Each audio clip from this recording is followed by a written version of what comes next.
Hello, high school credit, and welcome back from Christmas break. I don't know how it went so fast.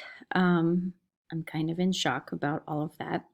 I hope you had a good break. I spent the majority of my break moving from my rental house with just me and Evie and moving us into a home with my parents, so life will be a little easier, hopefully.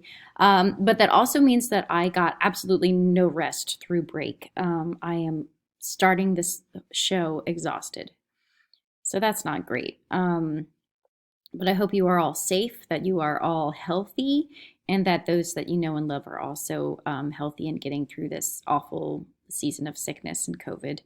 Um, okay. So I just wanted to give you guys an idea of what the next few weeks will be like. For those kids that are on campus, we are down to the wire now for our UIL1 Act Play Show, which is Romeo and Juliet.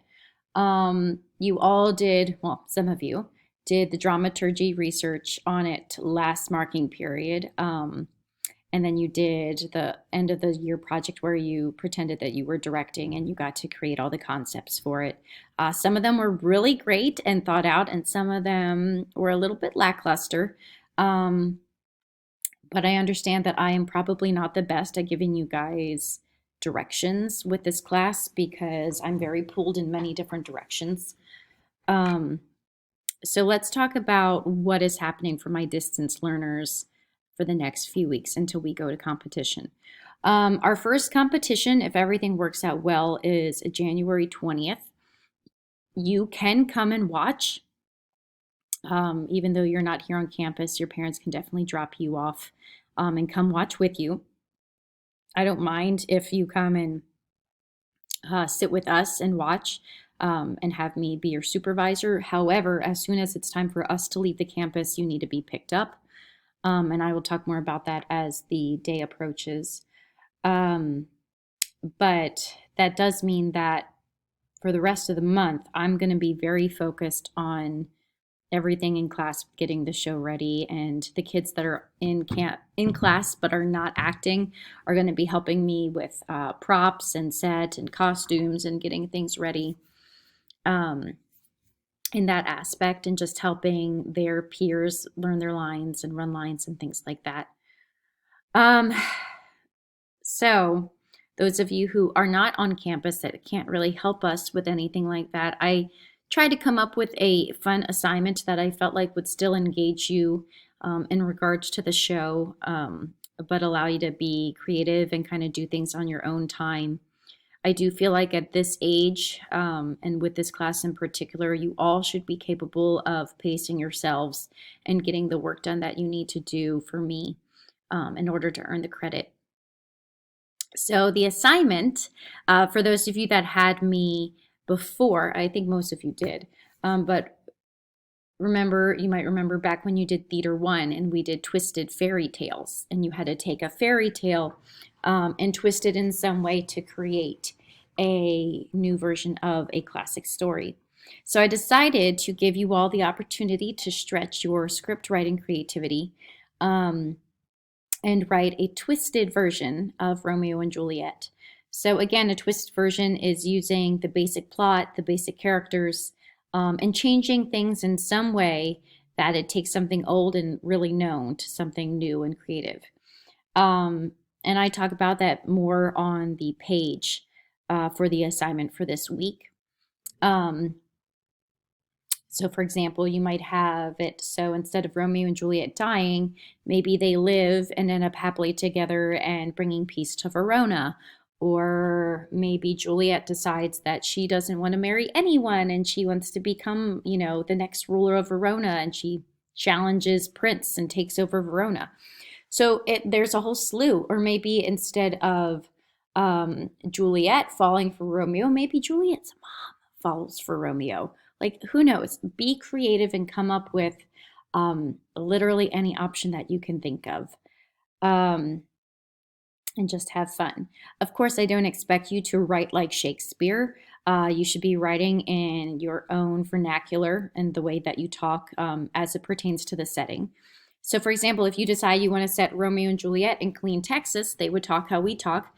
But if you decide that you want to set it in 1920s England or France, you're going to have to kind of change the dialogue to fit the time period correctly. So that should be reflected in your writing style. Also, remember, guys, that I'm asking for a script, not a story. So it should be written in script format.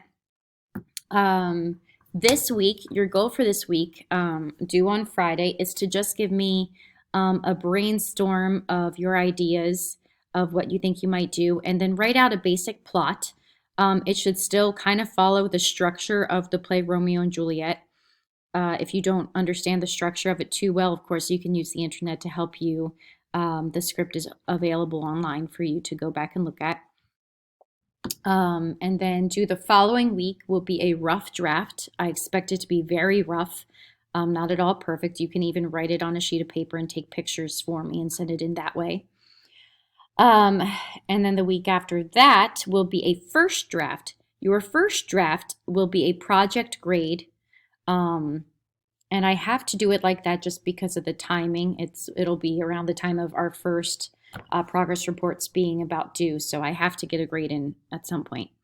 So that will be a project grade, and I will give you my final notes that weekend, and then you will have the following week to sharpen things up and really make it a spectacular script, and that will be due 2 weeks later on February 5th, I think.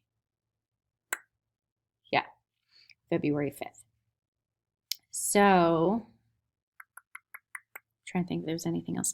Oh, the script, I'm not expecting it to be a Song of Shakespeare's play. I am asking for a one-act play.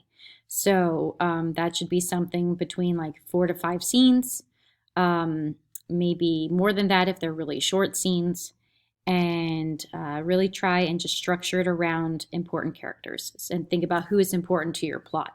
So if Romeo and Juliet aren't your main subjects, then maybe you're going to follow more along the lines of Mercutio and Mercutio's arc in the story, or Benvolio or Prince or Nurse. I mean, what an incredible thing it would be maybe to write it from the perspective of Tybalt and the nurse and explore this friendship that they have, that, she loses her best friend when Tybalt dies. So there's tons of options for you to pursue. And if you feel the need to change the name from Romeo and Juliet to something that's more fitting to your story, you can do that too. I keep saying things like you can do that too, and whatever you want to do. And it's because I want to give you as much creative freedom as you can so that you really enjoy this assignment and that you get a lot out of it. And I can't wait to read what you guys come up with. Maybe if one of you come up with something really incredible, maybe that'll be like our next fun little project in class. We can get people to act it out.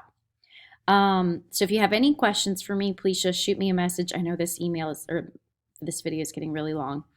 But shoot me a message and I can clarify anything that you might have, or if you do need an extension for whatever reason, please let me know. Again, if you happen to get COVID in the next few weeks, or your family gets COVID and it's just really stressful, please let me know. I'm more than happy to be accommodating, but I can't be accommodating if you don't tell me what's going on. So please just keep me informed to the best of your ability, okay? All right, I love you guys. Bye.